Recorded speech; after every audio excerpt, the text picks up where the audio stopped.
Hey everybody, this is Alex Merced from alexmerced.com, and you're listening to Regulations 101. We're going to talk about regulations, their effects. Now, regulations are just a type of rule, okay, or a rule. Rules aren't bad. Rules are good things, because we need rules in everything that we do. An example just to illustrate why rules are good, I always think of board games. Okay, without rules, we don't know who's winning, who's cheating. We can't play the game. But some rules are better than others. And I'll describe what I mean by good. So if we think of a game like Uno's really simple. The rules are very basic. Anyone can figure that out. So in that case, when you try to find people to play Uno, you can always find lots of people. And you don't need a referee or someone to adjudicate rules in Uno, because everyone can kind of know what the rules are. So everyone can be like, yeah, you put a red 4 and a green 2, you were breaking the rules. So you can get a lot of people to play, and it's really easy to enforce the rules because they're so clear and so simple that everyone can see when they're broken. So these are a good set of rules that, again, facilitates more people playing, more likeliness that they're going to follow the rules. Then there's complicated rules, like Dungeons & Dragons. I enjoy a good game of Dungeons & Dragons, but let's be real. The rules are so complicated, you need to, it's almost like being a lawyer. You have to be able to refer to a tome of several books and make sure that you're enforcing the rules correctly. And most of the time, most people aren't aware or in agreement of what the rules actually are. So in that case, oftentimes you spend large portions of the game just arguing over minutia in the rules. People get away with breaking the rules quite often because no one's aware that they broke them because they're so complicated. They weren't even aware that the rule existed. And oftentimes, if you want to get people to play, it's really hard to find people who are willing to play because they're just intimidated by the girth of rules. So this is like bad regulations where they get so complicated that it discourages people from doing something and also makes it really easy for those who want to cheat. Okay, so here we have a model for sort of good or bad rules. So what have we established so far? That rules aren't a bad thing, but there are better ways to do rules and worse ways to do rules. The next thing I'd like to talk about is who writes the rules.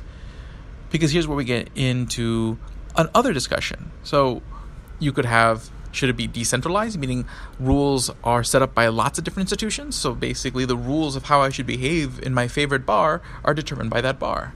The rules of a particular social network I'm on are determined by that social network. Or should they be centrally planned? Should government just sit there and say what the rules for everything are and just force everyone to follow the same rules? Now, the great thing about decentralization is if I go to a bar and the bar's rules get too strict or they're too off base, I can just go to a different bar. And that'll incentivize them to lighten the rules up a little bit. If their rules are too light, then there's going to be disorder in that bar, and I'm going to go to another bar because my experience isn't good in that bar.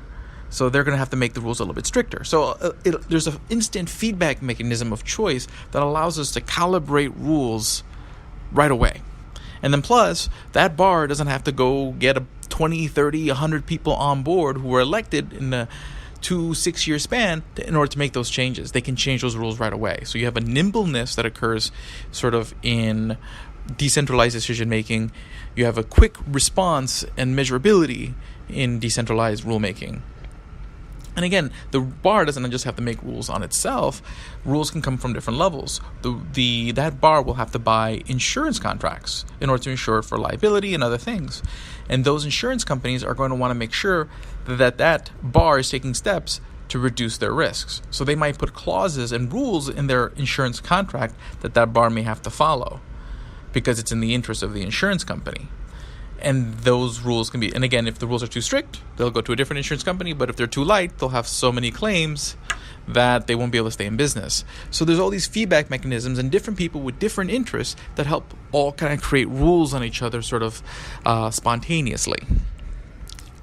So that's one model for regulation. Of course, as you can probably tell, the model that I prefer. Full disclosure.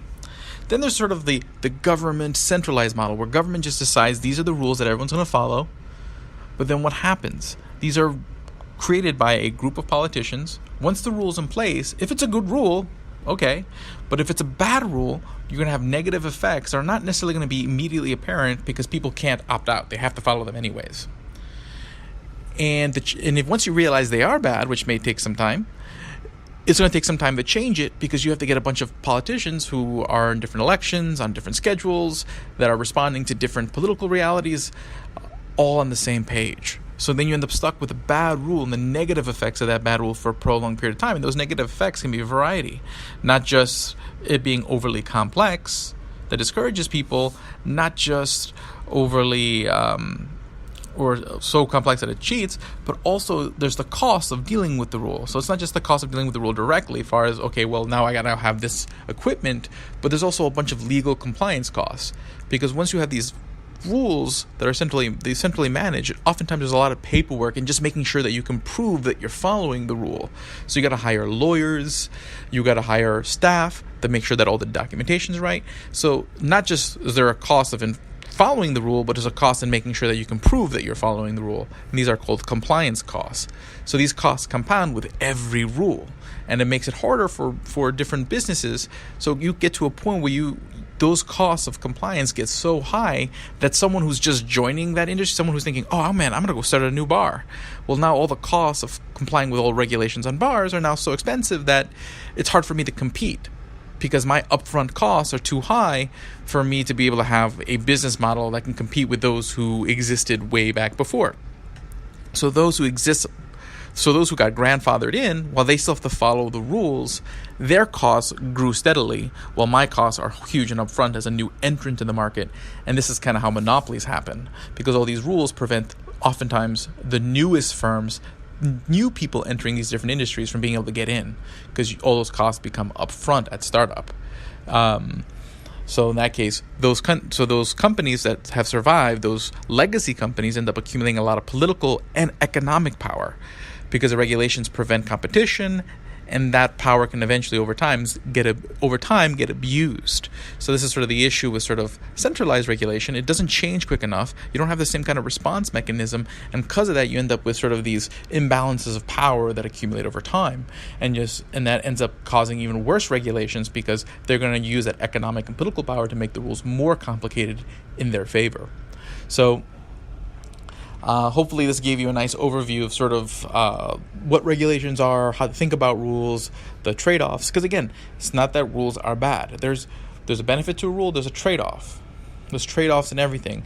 And you got to think about what you want to accomplish and the trade-offs and the mechanisms you need to use them. Because if you just think about all the good things you're going to get out of the policies that you want, and with ignoring all the trade-offs and costs, you're doing yourself a big disservice in participating in a political conversation over policy. So my name's Alex Merced from alexmerced.com. Have a great day and enjoy.